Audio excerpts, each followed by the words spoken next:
You're listening to Moviesucktastic.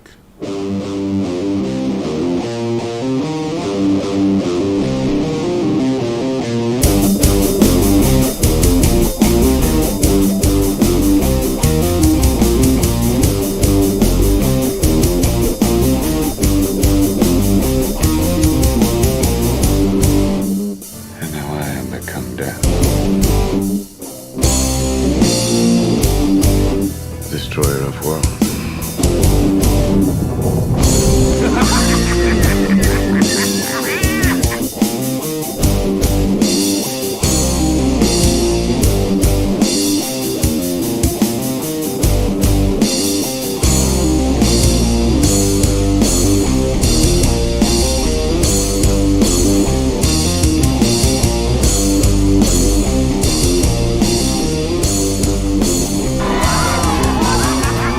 Do you guys ever think about dying?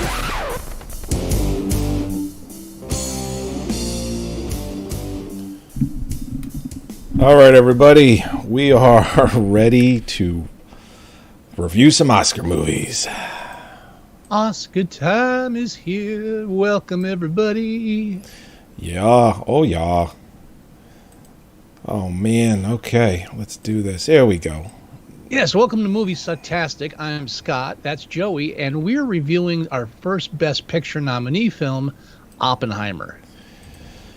Yeah, the Christopher Nolan film, Oppenheimer, is nominated for 13 Oscars. Talked about that last week. Scott asked me, what do you want to review first? And I said, we could do Barbie and Oppenheimer, and we'll do Oppenheimer first. I think this is going to be our best picture. You know, every year Scott always doesn't fight me on it, but I'm like, I'm going to give you a gimme. Last year was Brendan Fraser for Best Actor. The year before was something else. The year before, so on and so forth. This year it's going to be, this is the gimme, Scott. It's going to be Oppenheimer. I disagree. You think so? This is going to be a showdown between you and me because, and this is a lead into again we're reviewing the same night we're reviewing Oppenheimer and Barbie, the famous Barbenheimer, which I thought was great. I love those little convergences that happen in pop culture. But having seen both right off the bat, I'm going to tell you I don't think that Oppenheimer deserves Best Picture. And I'll give my reason at the end of our review, but I do think that Barbie is a superior film, and that's a bait for you to listen to our review on that, because I'll explain in detail why. Now, since we're not reviewing Barbie yet, but do you Correct. feel that Barbie is Best Picture material? Having only seen Barbie and Oppenheimer so far, yes. And I will explain why in our Barbie review. Okay, all right. So I liked Oppenheimer, and obviously you did too, by the sound of it. We're both Christopher Nolan fans. Yeah, no, I really enjoyed Oppenheimer. Yeah. Do I think Barbie is a superior film? No. Do I think No, I'm sure. Is Oppenheimer as funny as Barbie? No. Now, So I was impressed by Oppenheimer as a film. Now, we've talked about our what we like in films, and I myself don't like biopics, not a fan of them. I'm also not big into historical films. I'd rather watch a documentary, thank you very much. Sure. History is usually more entertaining than whatever drama people want to put up on the screen. And also, the fictionalization of history is, it's a soft spot for me. I don't know why, because I'm not a historian.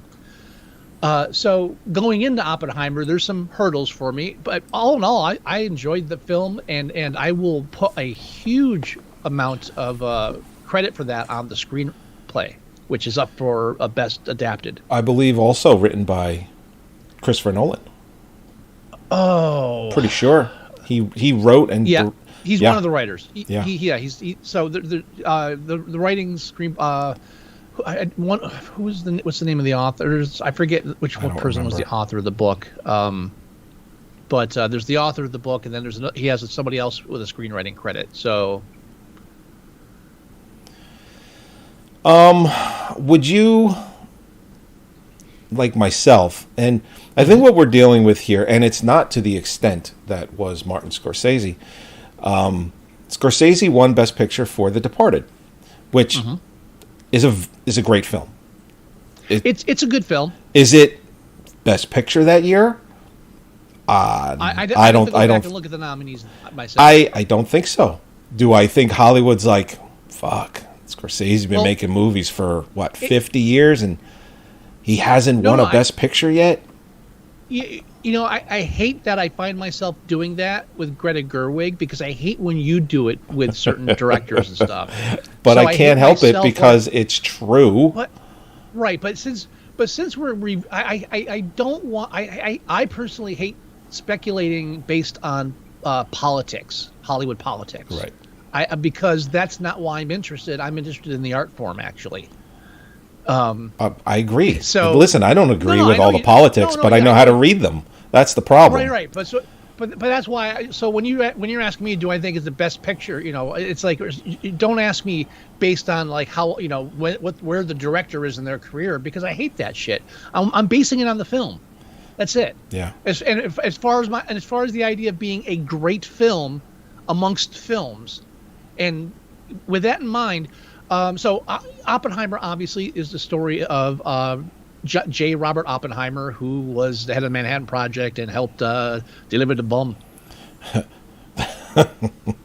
and it's a biopic that thankfully we don't go through his fucking childhood and his mother-father relationship. We skip some of that nonsense. Right. And the film is very quick in setting up the character and his personality amongst the multiple time jumps that Nolan has decided to go for in a non-linear format, because non-linear is more artsy. Well, yeah, it always tends to be. Yeah. So, much like Scorsese winning The Departed, I think Nolan is going to win for this. Is it his best movie? No. Is it one of his best movies? Sure. There's no doubting that. But much like Scorsese probably should have won for 3 previous films, Christopher, you could almost say the same thing for Nolan. He's made at least 2 movies that could have or should have won Best Picture. All right, you know what? Since you keep doing this, I'm gonna jump to my criticism of Christopher Nolan, because I feel like he's jumping a shark for me here. Oh no, I don't think so. And I have to point a quote. Well, you know what? What? Hold on, let me interrupt you for a second. If he wins Best Picture, Best Director, and he gets all of those, it happens with actors and actresses all the time. They fucking jump the shark. It's like, oh, I just won Best Actor. Let me go make some. Let me make some campy, comedy horror film, because I don't care. I want to have fun. I did all the hard work to get the Oscar. Does Nolan do that? I don't know. I don't think you'll ever see a movie that he doesn't put everything into. I just don't think so. I just feel like there's it's the same. I feel like the same thing that happened to me with Peter Jackson is going to happen to Christopher Nolan, and I fear that Zack Snyder may not be far behind. And I feel like it's an illness that besets people upon breaching $1 billion net worth. Yeah. Once somebody becomes a billionaire, they lose their fucking minds. Well, as far as Zack Snyder goes, it doesn't matter what you or I think. People shit on him constantly. Zack Snyder. Oh, the Snyderverse. Ruined DC. I too. And he hasn't destroyed my faith in him yet, but I fear it coming. That's all I'm saying. But here's my problem with Christopher Nolan. This quote was sent to me by one of our listeners, Steven, and basically someone asked him about making smaller budget films. He said he feels a responsibility to continue making blockbuster movies with large budgets. Here's the quote. I'm drawn to working at a large scale because I know how fragile the opportunity to marshal those resources is. I know that there are so many filmmakers out there in the world who would give their eye teeth to have the resources I put together, and I feel I have the responsibility to use them in the most productive and interesting way. Okay. Or Chris, yeah, you could use that platform to help filmmakers get the budgets they want. Or, This Christopher Nolan has decided that he is important, and it's insane. I'm sorry. He's hit the point. He's going to be with them now doing that shit where they release a film and it does poorly and they blame the audience. Oh, the problem was they're looking at their cell phones. They don't realize what a great film that was. He's lost his fucking mind. Those are the words of a madman in training. I don't think so. I'm warning you. I don't think so yet. I just don't think so. And let me put it this way. Hold on. That kind of attitude is that if I didn't make a $500 million budget film, insane budget, who would? Here's the thing. Would we get one again? This is important. We can't lose. Listen, the mega budget film. I'm going to tell you, he's not wrong, because this is why he's not wrong. Excuse me? He's not wrong, and I'm going to tell you why he's not wrong. Because people are not. Hold on. People are not going to the fucking movie theaters anymore unless it's for these big fucking blockbuster movies. Good. Let theaters die. We know what's happening. But listen, people like Nolan, people like Spielberg, these directors that make these large budget films, they're the ones that don't want it to die because, defend them or not, they feel that there's something there. Hold on. They feel that there's something there that people still want to see, and it's just right now, and it may change, but I doubt it with streaming, it's big blockbuster movies. Listen, Deadpool 3 comes out this summer, okay? Deadpool 3 comes out this summer. This is going to be the biggest grossing Marvel film in probably the last 4 years, and might be the largest grossing comic book movie in the last 3 or 4 years. Okay? Since COVID hit, people don't go to the movies unless it's for these big blockbuster films. And that's what they're trying to do to keep the theaters and movies like this afloat. No one is going to see indie films. You're talking about a totally different thing that has nothing to do with what I'm saying. I am pro big budget films. I said it's like that. I 50% of my film watching in 2023 was fucking Marvel films because I need the mental escape. I'm pro big budget. I'm not saying we don't need big budget films, but the problem is you're making luxury vehicles to save the car industry and raising the prices on those. It's that kind of mentality, and he's not saying we need big budget blockbuster films to bring people to the theaters. He's saying I have a responsibility to use this, my ability to get this enormous wealth towards into films. If I didn't do this, I would be cheating. You know what? It's arrogance. It's about him saying that he needs to do it, not that we need big budget films or big filmmakers. Well, the way he's specifically saying, I'm doing this because other filmmakers will never get this chance. You don't want me to not do this, right? Yeah. And everybody else, and all the other filmmakers will be like, you know what? Yeah, maybe you shouldn't, so I can get the fucking chance. Has nothing to do with making big budget. Well, the way you said it, thinking that he needs to make them. The way you said it, or paraphrase what he said, I interpreted it as. Okay, I'm sorry, I clarified. No, it's not your fault. It's my fault. I interpreted it as. No. If you didn't understand, I can explain it properly. I'm making these big budget films because Hollywood's in a bad place because no one's going to the movies unless they're big budget movies. No. It was all about him and his responsibility as having. It's like there's no. It's just 100% arrogance. It's a warning sign for me, and here's the reason I bring that up, because I will agree. I mean, I like Christopher Nolan. You do too. I love his direction. Yeah. The film Oppenheimer is a beautiful film. It's great direction. The soundtrack, everything about it. It deserves all the nominations it got. But here's where I beg to differ on its Oscar worthiness, is that it's just a biopic, and I don't think this film has anything important to say that hasn't already been said. Do you? Well, no, but I think a lot of people don't even know. Before this movie came out, they didn't know about the Manhattan Project. They didn't know who started it.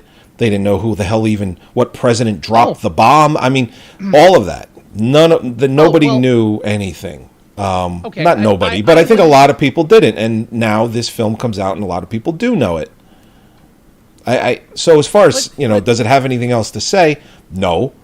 If you follow your history, your basic, U.S. history, even in just middle school and high school U.S. history, yeah, all the players, all who's involved. But this film shed some light on everything involved with that. So as far as saying, All right. does it have anything else to say? Not really. I mean, this could be a 6-hour movie, a 5-part documentary. It could be all of that, but it's not. It's a movie. Well, let me put it this way. I mean, because there's two parts of a film, and now again, I don't like historical films based on historical stuff, unless it's like solely for entertainment, Right. because you're fictionalizing history, and when you do that and then say, but we're using it as a learning tool, that negates that. It's not a learning tool. You can't learn from something that's trying to trick you through narrative and manipulate you to a specific response. You don't Right. learn that way. That's how you're manipulated. That's how it's a null argument for me. But I went into the film like that. I mean, I'm not a fan of history. So I mean, I knew the Manhattan Project. I know about Oppenheimer, but I Sure. didn't know details. I didn't know these characters going along. Here's something specific about the film that I think you'll enjoy. A lot of great names in the film. A lot of great actors. Every time Matt Damon came on screen, Holly would just burst out laughing. Why? She just said she couldn't take him seriously. I don't know. Just something about the way he was in the film. When he first walked in, she just immediately just laughing.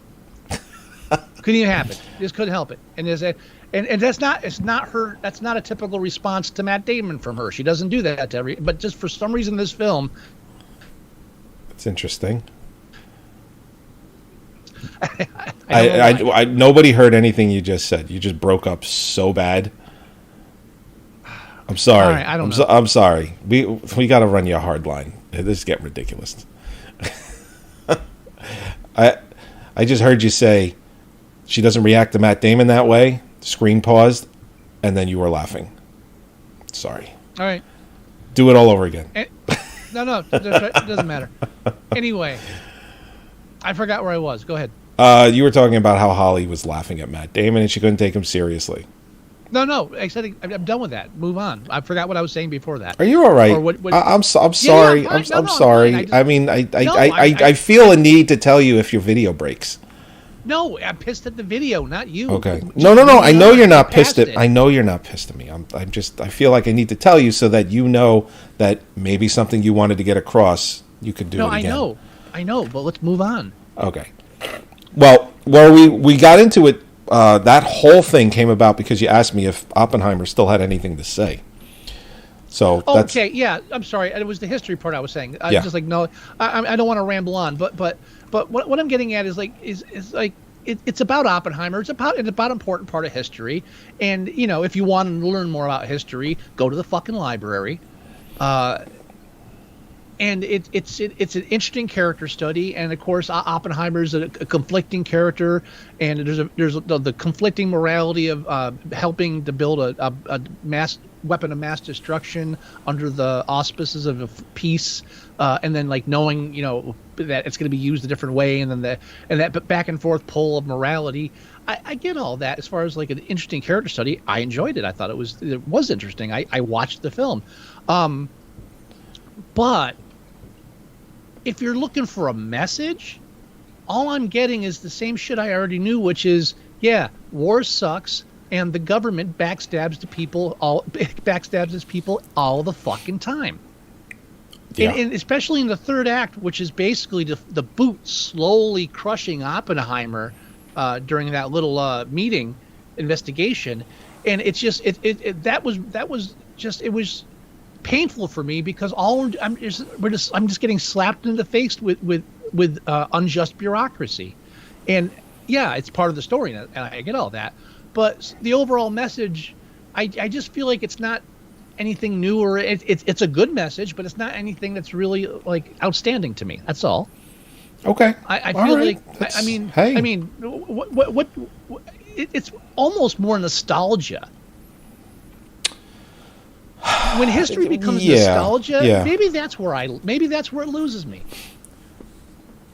Because I think a lot of the fascination with the movie is with Cillian, who does a fucking insane job. An almond a day. That was his diet. What the fuck, man? Get a new job. You don't need to do that to yourself. That's horrible. I think it's Killian. Killian? I'm sorry. I think I'm it horrible is. with that. No, it's. I'm always fucking his name up. He's a great actor. I love him. Yeah, yeah. And he's one of Christopher Nolan's guys. I mean, he goes all the way back Batman to Begins. Playing the Scarecrow in Batman Begins. So the other guy in here too. He was one of the cops the Joker had hired as undercover police, or as police. Remember, he had the big nose. Yeah, and Gary Oldman's in it as well. Also, Christopher Nolan guy. I didn't know that was Gary Oldman until afterwards. Oh, really? Oh, I knew it immediately. No. Some of these actors I don't realize are old, or I know they make them up to be older, but still, some of them are getting old. I just don't recognize them even Matt Damon is now one of Christopher Nolan's guys. He was in. He had that small part in The Martian, not The Martian, Interstellar. He had a big. He had a big part, and yes, he had a very large part in The Martian. So yeah. No, it just here's a quick story. So Matt Damon was on it. He was promoting the film. And he was talking about how he was going to take a little break from making movies, a few months, a year, longer maybe, so that he could spend time with his family and his wife, his kids, whatever. And he told his wife this. He goes, listen, I've been working my ass off forever, making a movie a year, 2 movies a year. I'm going to take a break because she asked him to. And he goes, you know what? It's a really good idea. And then he said the phone rang later that night, and it's Christopher Nolan saying, hey, I'm making this movie, and I'd like you to be in it. And Matt Damon says, honey, I know we just talked about this. Because basically what he's getting at is Christopher Nolan calls you, you go make the movie. You go make the movie. And every actor that's worked with him says that. You drop whatever you're doing, unless you're actively making something else and can't get out of it. You drop what you're doing and you go make the Christopher Nolan movie. But that level of hero worship just bothers me. It's loyalty. It's not worship. I mean? It's loyalty. It's loyalty, not worship. It's different. There's a line. I don't know. Listen, we're not in this business, so being on a Christopher Nolan movie, I don't know what it's like. Is it probably good and you're treated well? Yeah, that's probably why you're going to go back. Do these big, giant blockbuster movies that he makes employ thousands of people per movie? I bet it does. So listen. Don't pull the he puts food in the mouths of the children of the gaffers nonsense on me. We're not talking. I didn't say that. I'm just saying that when a Christopher Nolan movie is made, I'm sure there are thousands of people that are employed. And on a low budget indie film, you might have a couple hundred if you're lucky. All right, I'm gonna withdraw my comments on it because every time I make point a red flag out about Nolan, you go on these weird side roads that had nothing to do with it. But can I help you? So I withdraw it. I apologize.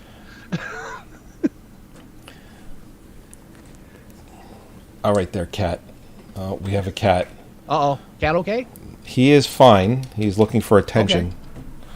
Okay. So as long as he's okay, that's the important part. He's fine, but he's not even getting in the way of the camera. But he's got to wear this cone that he just bangs and everything. What'd you think about the soundtrack? The score? Yeah, the score was fantastic. It's gonna win the Oscar for best score. I mean, it's just gonna. You don't think it got a little bit too much with the fluttering of the audio at certain points? Depends on your copy, because I had to change a couple of different copies until I got it right. Yeah. You know what? This is the second film of his in a row where it's like, okay, if you don't have the exact setup that I designed my sound for, you're fucked. Yeah. Which again, that's another level of arrogance to me. I mean, I had one copy that was just Dolby. I had another copy that was Dolby Atmos. I had another copy that had, it was 2-channel. I had one copy that said it was 1080p, but the resolution was all over the place. It wasn't. I finally got the right copy, and everything was perfect. So, once I had everything perfect, the sound was great, the picture was great. Yeah. I had no issues. He's designing his films for like the luxury theater experience. Most people are going to watch this on their fucking tablets. Sorry, new world. This is So- true. He actually And I talked. just- He actually talked about that recently. It was a problem with Tenet. It was, yeah. He talked about it recently. Like, the reason why he likes 4K and shooting in IMAX is the compression is very, very, very good, or there hardly is any. Things like that. Yeah, and then half your audience couldn't hear the dialogue. So what the fuck does it matter? Yeah. I know. Holly liked the film too. Her criticism was much more blunt. She said, "You know what? Get rid of the mumbling and the romance angle, and it's a nice movie." And I gotta agree with her. Call that romance? Aspect of it. It's what? You call that romance? Well, I mean, Oh, I did really it's like, I know you. It's part of the story. But it is. Is it really part of the story that needed to be told for this story? I didn't see the wife or the lover or the other lovers. Yeah, great. He was a scientist horn dog. Wonderful. I didn't know what didn't see what that added to it. he was a womanizer. Yeah, well, I don't know about a womanizer. I mean, he was lucky. He got laid. You know what? He got laid. Can I help you? Oh, come on. But I mean, I don't know what that added to the film. I know I hit 50, and now all of a sudden I'm watching a film and I'm like, was nudity really necessary for this scene? Yeah. I was like, who the fuck said that? Was that me? What? But seriously, was And nudity? it's Florence Pugh as well, so.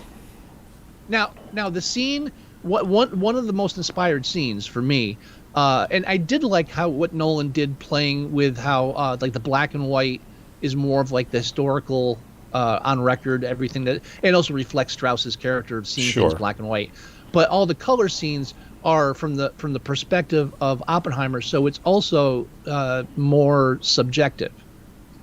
And, true. No, of course, true. So I appreciate that, and he plays with that, with showing hallucinations at some point. But I thought the scene that really got my attention was during his interrogation sequence, and he's talking about his affair with his wife sitting behind her, and as it pans through, he's naked, and then she's like riding him while he's giving the statement. Yeah, I thought that was inspired. And I thought really spoke volumes in that scene. That's filmmaking. That's great filmmaking right there. I agree with you 100%. And his wife is in the background, and you see her reaction to it, and you see what. Yeah. I imagine the way that scene works, at least the way I interpreted it when I watched it, is that when he's talking and they're having sex, it's how she perceived that evening to go. Mm-hmm. She's thinking, this is what must have happened as he's describing it. Yeah. I don't think it's from his perspective. I think it's from hers. No. But what I'm saying is the film is shown from his POV, so we're only in scenes that he's there. Yeah. Well, sure. No, of course. But yes, But as far as perspective of that moment, yes, I agree with you. It's from the wife, not him. Yeah. Okay. So we're at the 30-minute mark. Oh. I know. So hold on. Yeah.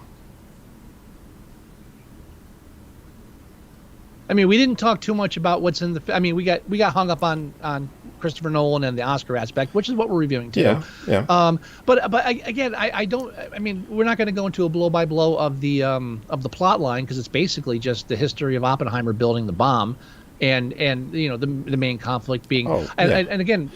I mean, we can go into how they went out in the middle of the desert and they built a small town and a community, and that community is still there to this day. I mean, we could go into that kind of detail, and because they asked, what should we do with this? Oh, okay, tear it down and all that. Just like, no, we should build this up, and we should continue to do research. So, and that's exactly what ended up happening. So, in the midst of creating the bomb, they did create something else as well in the desert. The film is a lot of bureaucratic and political drama, really, and I think this film has received far more attention for the acting and directing and the cinematography than for the actual film itself. Yeah, it's not a bad thing. It's not a bad thing. It earned those accolades, But Accolades. I think it falls short of an Oscar. Now, as far as rating it, what are you thinking, sir? I think this is a solid 8. I agree. I would say this is a solid 8. Yeah. I was based on my ratings towards Barbie. I feel like that's right in line with what I was thinking. I think this is a solid 8. I don't think it's I don't think this is a film that says anything important. I just think it's a film that's very well made and is very entertaining, and it will be forgotten. If it wins Best Picture, usually those get remembered a little bit more. Well, when I say forgotten, is like I think like down the line when people start talking about like Christopher Nolan's oeuvre and start going like talk about his masterpieces, Oppenheimer's going to have to be acknowledged as being like, you know, the Oscars and all that. But when it comes to like his accomplishments in his art, I don't think this is his biggest thing. I think this is just him doing what he does best. I don't think he's actually surpassed himself in any way. This is him treading water. This is him treading water in excellence. His biggest accomplishment, like you're right. If they're going to look back at any of his things, they're always going to look to Memento. They're always going to look at the Batman trilogy that he did. Yeah. Hell, they're even going to look at Interstellar and the one with Leonardo DiCaprio, the one where they go in your mind. What the fuck was that one called? I want to say it began with an I as Inception. Well. There it is, Inception. You know, like even that film. Well, and there's the rub too, with his whole idea that I have a responsibility to make these giant films. That by saying that, he's implying that every film that he makes is going to be as good or better as the last one, because he's at his optimum. You know, instead of just dialing it back and saying, you know what, let me just make a nice, good film. Because you know what? Those nice, good films sometimes are the ones that remain in the culture. Yeah. I mean, he has no plans. Every big budget film. I'm sorry. No, I was going to say he has no plans like Tarantino to stop at a certain point. Tarantino plans on stopping after his very next film, which will be his 10th. He says it's going to be his last. I call bullshit on that. Me too. Do I think he will go away for the longest he's ever gone away for? Probably. I do. I mean, Once Upon a Time in Hollywood, that came out in 2019. So we're now 5 years from his last movie. And his 10th movie will probably be out in the next couple of years. So it'll be 7 years between movies. And that's fine. I actually think that's the longest time. But it's the only reason it's the longest amount of time is because he wants this 10th movie to be his last. I think after that last movie comes out, guarantee he makes another movie in a decade unless he just dies. Yeah. So, but I don't think Nolan has those plans. I think Nolan will be making movies. I mean, look at Scorsese, and everyone always brings that up. It's like, look at Scorsese. He still makes movies. He still makes quality movies, and they're like, well, he's just different. Blah blah blah. It's like, listen, not everything Scorsese, he's overhyped. Not everything that he makes is great. No, The Irishman was not a great film. It's a good movie. Departed was better than I didn't want to see Departed, and that was better than I expected. Irishman, I don't think is a good film. I think it's fucking nostalgia for criminals, which is most of his fucking body of work. But that's neither here nor there. No. My criticism here is of Nolan, and just the fact that he's setting himself up to be like a Spielberg. He's in his top echelon now. And he's like, I'm never leaving. It's like, dude, the mighty fall. Yeah, but Nolan, listen. I hope I'm wrong. It's not like Nolan, all of it. It's not like Peter Jackson. Peter Jackson was making low budget indie horror films. He made a larger budget Frighteners movie. And then he did Lord of the Rings and something snapped. Okay? Yeah. Because those Lord of the Rings movies made $1 billion each. And he hit that billionaire. I told you, the money rots the brain. Yeah, but Nolan hit the $1 billion mark 15 years ago. And every movie that he makes $1 billion except for Tenet because it came out during COVID. So either he's immune, good, or it's a delayed reaction. I don't know. I don't know, man. I mean, like, I'm just pointing out red flags. That's all. Let's go back I'm not trying to pull an Alex Jones here. If you go back, I'm seeing red flags. I mean, I think the first movie he ever made that made $1 billion was The Dark Knight, and then every movie that he's made after that except for Tenet, because of COVID, has made $1 billion fucking dollars. I hope I'm wrong. Well, we'll That's see. all I'm saying. We'll see. It'll be interesting. Yeah. It'll be interesting to see if that happens. I don't see it happening. But- all real right, quick so before- we've rated the movie. Yeah. Do we want to talk about its nominations, or we did that last week? We're done. Let's just go. Well, you know what? Let's get a couple more films under our belt. Because I have its beforehand- nominees right in front of me. I could just blow through these real quick. Yeah, blow through them. All right, so you got makeup and hairstyling, which I don't think it wins. You have original score, which I think it does.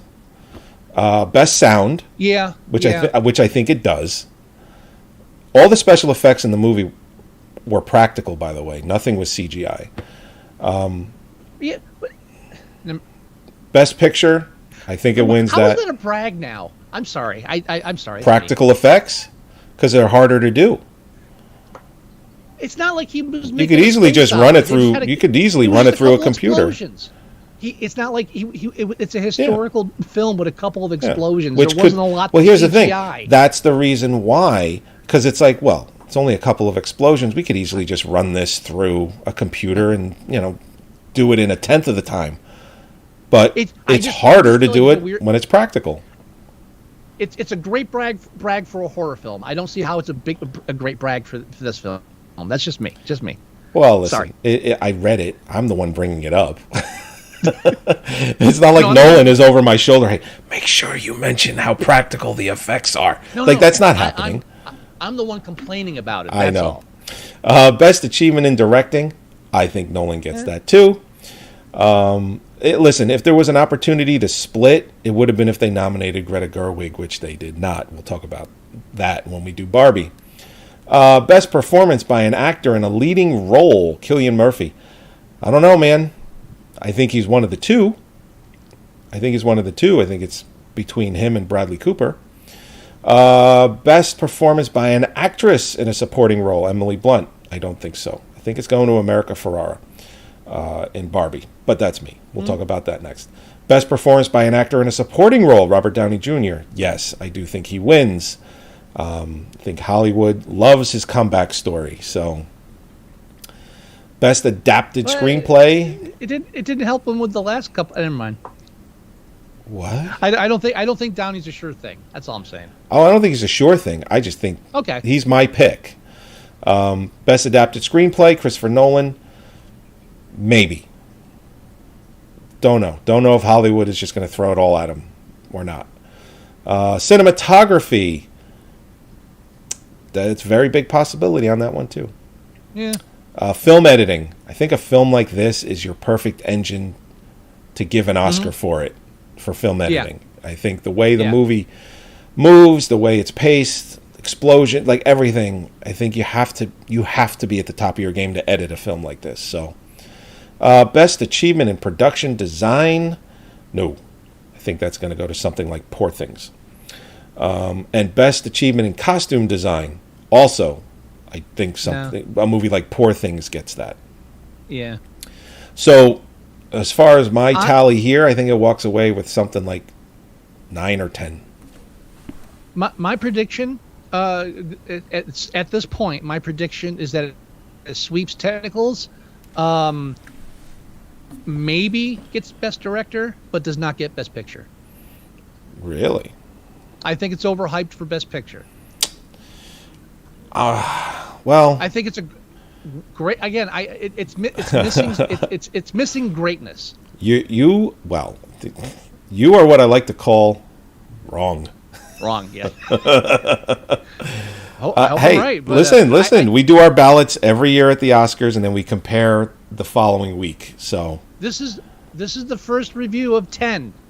My mind will probably change, but at the moment, Oh, and by the way, we have no idea. We have no idea what 2 movies we're doing next week. We don't. We'll figure it out. We'll figure it out. I would. Yeah. At some point tonight, you and I will talk about it. That way, I know I'll watch it one or both this weekend. Well, yeah. All right. So I think we're good. We're at the 45-minute mark. We can end this bad boy. Sure. All right. Let's do the whole thing here. All right, everybody. Wrap it up. Thank you, as always, for joining us for another episode. We're in our Oscar films. You can go to our website at Moviesucktastic.com, and you can listen or download the show there. You can go to iTunes, and you can do the same thing. You can go to our Facebook page at facebook.com/Moviesucktastic, and you can look at everything that we post, from trailers to movie news to just whatever we like to put there. Tickles our fancy, goes there. You can leave us email, themovieguys@Moviesucktastic.com. You can also give us voice or call us and leave us voicemail, 908-514-4470. Download our podcast player, Moviesucktastic.com/mst.apk for the actual download file, or just go and download your favorite podcast player. Do a search for us. Everything is there. And that's what I got. You have any words of wisdom, Mr. Wilson? And I became death, destroyer of worlds. Yes. I always say that during sex. Yeah. Do you now? Florence Pugh is involved every time? Well, mentally, yeah. Wow. Okay. All right, everybody. We'll talk to you next time when we're going to review Barbie. We'll catch you then. Bobby. Shrimp on the Bobby. Barbie. Two white middle-aged men going to be talking about Barbie. That's awkward. All right, everyone. Bye-bye.